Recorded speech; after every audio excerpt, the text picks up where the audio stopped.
I woke up to the sound of breathing that wasn't mine, and the impossible certainty that I was no longer alone in my room. The ceiling above me glowed with the dim amber lights of Habitat Ring C, just as it always did aboard the Frontier Station Kepler's Reach. My bunk was warm, my body heavy with sleep, but the air felt different, charged, as if reality itself was holding its breath. I turned my head. She was standing beside my bed, tall, regal, inhumanly still. Her skin shimmered like moonlit pearl, etched with faint bioluminescent markings that pulsed slowly, almost like a heartbeat. A crown of crystalline filaments rose from her skull, catching the light in fractal halos. Her eyes, black, endless, ancient, were fixed on me with an intensity that froze my blood. Beside her stood a smaller figure, a child, silent, watching. And in that moment, before fear could even find me, I knew one impossible truth. An alien queen was in my room. But that was only the beginning. I should have screamed, should have reached for the emergency alarm bolted to the wall. Instead, my body refused to move, locked between terror and disbelief. "Human," the queen said. Her voice didn't travel through the air. It bloomed inside my skull, layered with harmonics that made my vision blur. "I apologize for the intrusion." Her gaze shifted, not to me but to the child. "My daughter wished to see you." What I saw next changed everything. "My name is Ethan Cole. Systems engineer. Low clearance. No combat record. No political importance. On a station that hosted diplomats, warlords, and species older than Earth's first oceans, I was nobody." Which begged a terrifying question. Why me? The child, small, fragile by comparison, stepped closer to my bed. She had no crown. No markings. Just wide, luminous eyes that reflected fear. And something else. Curiosity. She didn't speak. Didn't need to. I felt her presence brush against my thoughts, soft and tentative, like fingers testing the surface of water. "She is mute," the queen said gently. "By choice. By trauma." Trauma. The word echoed louder than any alarm. "And she believes you are the reason she still lives." None of us were prepared for the truth. 3 weeks earlier, Kepler's Reach had nearly been destroyed. A containment failure in Dock 9, an alien refugee transport, unregistered, unstable, had torn itself apart during docking. Hull breach. Radiation leak. Chaos. I'd been on emergency response rerouting power when I found her. A small alien child trapped beneath twisted alloy, radiation alarms screaming. Everyone else had written that section off as lost. Everyone except me. I remembered her eyes then too. Wide. Silent. Terrified. I remembered ignoring protocol. Dragging her out. Shielding her with my own body while the med team screamed at me to retreat. I'd almost died that day.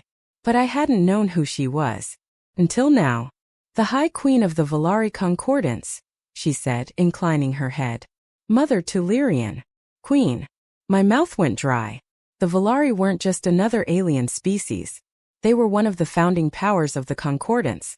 A civilization whose fleets could erase solar systems if provoked. And they were standing in my room. "We have watched humanity for a long time," the queen continued. "Studied your wars.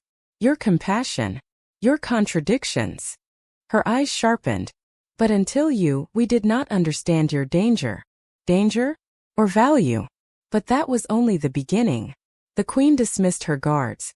Creatures of living armor that had been hidden in folds of space I hadn't even perceived. With a gesture, she sealed the room in a privacy field that hummed like distant thunder. "My daughter has not spoken since the sundering of Aurelis," she said. "A massacre. An interstellar genocide. I'd seen the footage. She witnessed her world burn. Her people erased. Her voice lost." The child's small hand rested on the edge of my bunk.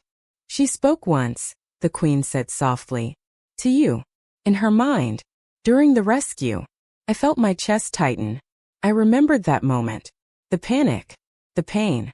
And a single thought that hadn't been mine. "Please don't leave me." I thought it was stress. Hallucination. I was wrong. "She believes," the queen said, "that humans are different." I laughed weakly. "We're really not." Her gaze pierced me. "You are." She stepped closer. Too close. "When my daughter was injured, dozens of species passed her by. Calculated risk. Probability. Loss. You did not. I just did what anyone should. No, the Queen said. You did what only humans do. The room felt smaller. He would do it again, Lyrian whispered suddenly. Out loud. The first sound she'd made in years. I froze. The Queen did too. That was when everything changed. Alarms screamed through the station. Red light flooded the room as the privacy field shattered. Hostiles, the Queen said calmly. They have come for her. The Kari Syndicate, slavers, genetic harvesters, monsters wearing the skin of civilization. They'd been hunting the Valari royal line since Arelis fell. And they'd found us. The station shook as explosions rippled through the ring. Come, the Queen said, reaching for her daughter.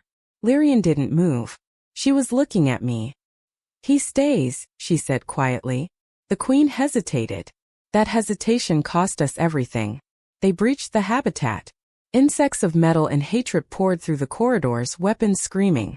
The station's defenses failed in seconds. Concordance law meant nothing to pirates who lived outside time and morality. I didn't think. I ran. I led them through maintenance shafts, through dead zones I knew better than anyone. I sealed doors. Overloaded conduits. Bought time with my blood. At one point I was hit. Hard. I tasted iron. Felt bones crack.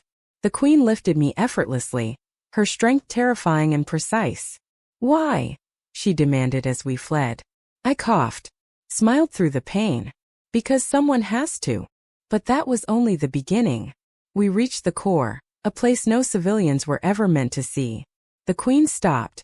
This is where I tell you the truth, she said. The station wasn't just a station. It was a test.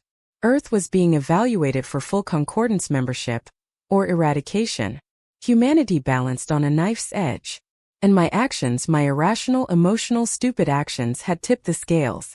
You have shown us that humanity's greatest weakness, she said, is also its greatest strength. The Kari were closing in. The Queen looked at me, ancient eyes filled with something dangerously close to respect. I can save my daughter, she said. But not you. I nodded. I know. Lyrian stepped forward. No, she said. You promised. The final stand was chaos. Fire. Light. Screams in languages that had no words for mercy. I fought like a human fights, without elegance, without logic, fueled by something deeper than fear. When it was over, the core was silent. The Kari were gone. So was my strength. I collapsed. The last thing I felt was a small hand gripping mine. I woke up again. But this time it wasn't in my bunk. I was lying beneath an open sky, not Earth's but something brighter, softer. The Queen stood above me, her crown dimmed. You died, she said simply. Briefly. I frowned. That's not comforting. She almost smiled. We rebuilt you, she said. Enhanced. Healed. Changed. I sat up slowly, feeling power hum beneath my skin. Lyrian was beside me, smiling. She speaks now, the Queen said. Because of you. And Earth. I asked. Earth is safe, she replied.